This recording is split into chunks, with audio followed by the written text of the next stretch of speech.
नमस्कार, एक बार फिर से मैं आप सभी के सामने उपस्थित हूँ बेहद महत्वपूर्ण टॉपिक के साथ। और आज हम बात करने वाले हैं क्रेडिट कार्ड को लेकर के जो नए नियम लागू किए गए हैं इसके बारे में।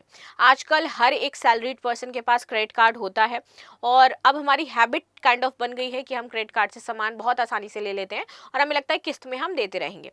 बट कई बार क्रेडिट कार्ड कंपनियां जो क्रेडिट कार्ड देती हैं वो बहुत अलग तरीके का दबाव कस्टमर्स पर बनाने लगती हैं और कई बार कस्टमर इसकी वजह से सुसाइड तक कर लेते हैं बिकॉज उनका जो वसूली का तरीका है that is below the belt and that's why problem create होती है। तो इसी को लेकर के आरबीआई ने नए नियम बनाए हैं, नए गाइडलाइंस जारी करी हैं। तो आप सभी के लिए जानना बहुत ज़्यादा ज़रूरी हो जाता है जो भी क्रेडिट कार्ड होल्डर हैं। और आपको किस कंपनी का क्रेडिट कार्ड सबसे ज़्यादा घटिया लगता है? पर्सनली आई बिलीव एसबीआई की सर्विस सबसे ज़्यादा घटिया है, जबकि स्टेट बैंक ऑफ इंडिया है वो, बट सबसे ज़्यादा घटिया क्रेडिट कार्ड एसबीआई का होता है। उनके कस्टमर केयर और उनका response system that is just another kind of level I don't want to see. सबसे बेहतर होता है आईसीआईसीआई का जो मुझे लगता है। खैर आगे आते हैं। क्रेडिट कार्ड रिकवरी एजेंट ने परेशान किया तो अब बैंक जो है वो देगी, जिस बैंक का क्रेडिट कार्ड है ना वो अब आपका 1 लाख रुपए का जुर्माना भरेगी। तो चलिए जानते हैं ये पूरा मामला क्या हो जाता है, फिर कहाँ से ये नियम आता है। तो हाल ही में एक ऐसा केस सामने आया है जिसमें दिल्ली हाई कोर्ट में एक बैंक के ग्राहक को परेशान करने के लिए 1 लाख रुपए का जुर्माना जो मुआवजा है उसको देने का आदेश दे दिया। ये केस क्रेडिट कार्ड धोखाधड़ी और रिकवरी एजेंट के हैरेसमेंट से जुड़ा हुआ था। ठीक है, अब होता क्या है, तो पीड़ित का नाम है सरवर रजा, एक वकील है। सबसे बड़ी चीज, घपला भी किसके साथ किया? एक वकील के साथ किया। बताओ, मतलब फिर तो बनता था भाई इनका देना। वकील के साथ नहीं उलझना चाहिए। I personally believe that and I really very respect towards them because they are very very intellectual person, I can must say that. तो घटना ये थी कि जनवरी 2020 में सिटी बैंक ने उन्हें एक क्रेडिट कार्ड जारी किया।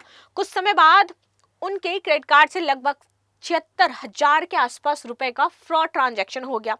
ठीक है, राजन ने तुरंत बैंक को सूचना दी, लेकिन बैंक ने उनकी शिकायत को गंभीरता से लिया ही नहीं। उनको लगा कि पैसे उन्होंने खर्च किया, अभी शिकायत कर रहे हैं। अब देखो, परेशानी की शुरुआत तब से होती है जब बैंक के रिकवरी एजेंट उनको कॉल करना शुरू कर देते हैं, 76,000 रुपए आपने खर्च किए, पैसा जमा करो। ठीक है, लगातार फोन कॉल, मैसेज, धमकियां दे करके बिल वसूली करने की कोशिश करना। एजेंट ने रजा को मानसिक रूप से तंग किया और भले ही ट्रांजैक्शन ये फ्रॉड वाला था तब भी। अब देखो, शिकायत का सफर शुरू होता है कि रजा ने 2 बार एक तो आरबीआई के पास शिकायत कराई। पहली शिकायत एडवोकेट के जरिए की गई लेकिन खारिज हो गई। दूसरी शिकायत सीधे आरबीआई को दी गई तो प्रतिक्रिया में उल्लंघन के कारण अस्वीकार कर दिया गया। बाद में मामला दिल्ली हाईकोर्ट पहुंच गया।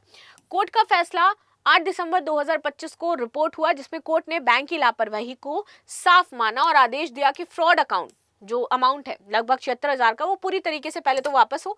ग्राहक का सिविल स्कोर पहले तो तुरंत ठीक करो जो आपने खराब किया है।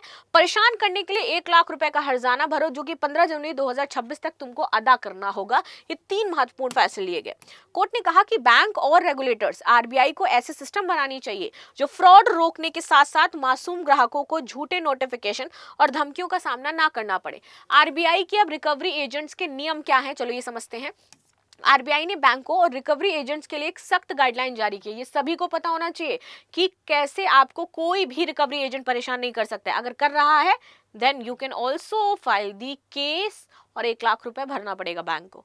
अगर एजेंट इन्हें तोड़ते हैं तो बैंक पर पेनल्टी लग सकती है। जैसे कि हाल ही में एचडीएफसी बैंक पर 1 करोड़ रुपए की पेनल्टी लगी थी। संपर्क का समय सुबह 8 बजे से शाम 7 बजे तक ही होगा। अगर और विजिट का भी अगर रविवार या फिर जो छुट्टियों पर आप नहीं कर सकते हो।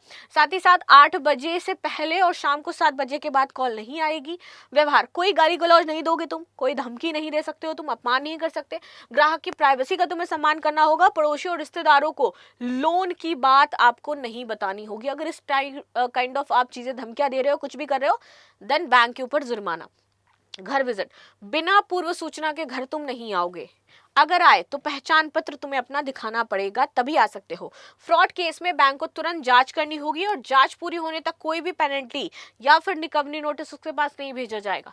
ग्राहक के अधिकार क्या है? अगर हैरेसमेंट हो रहा है तो बैंक को लिखित सूचना भेजो। आरबीआई की वेबसाइट पर सीएमएस पोर्टल पर जाकर के शिकायत दर्ज कराओ और आप कोर्ट भी जा सकते हो, जैसे कि इस केस में हुआ। आरबीआई का नियम है संपर्क समय सुबह 8 से 7, व्यवहार विनम्रता से बात, प्राइवेसी, ग्राहक से सीधे बात करोगे, फ्रॉड केस की तुरंत जांच होगी। ये नियम हैं। इससे क्या सीखने को मिलता है कि फ्रॉड होने पर आपको तुरंत बैंक को सूचित करना चाहिए, वरना आपके साथ भी ऐसी प्रॉब्लम हो सकती है। बिल विवाद, बिल में गड़बड़ी दिखे तो स्टेटमेंट चेक करो, बैंक हेल्पलाइन जो नंबर है उस पर कॉल करो। मानसिक स्वास्थ्य, अगर एजेंट तंग करे तो अकेले ना झेलो, एफआईआर और आरबीआई तक यहाँ पर आप अपनी बात पहुंचाओ and then you will be safe, and आपको किसी भी तरीके से कोई परेशान नहीं कर पाएगा। अगर आपके साथ कभी कोई ऐसी घटना हुई है तो देन प्लीज मुझे कमेंट सेक्शन में बताएं, और आपको क्या लगता है ये नियम वाकई काम करते हैं या नहीं करते हैं, तो भी मुझे संपर्क करें। मिलते हैं नेक्स्ट क्लास में, तब तक के लिए धन्यवाद। लाइक शेयर सब्सक्राइब करना बिल्कुल भी ना भूलें, and thank you so much.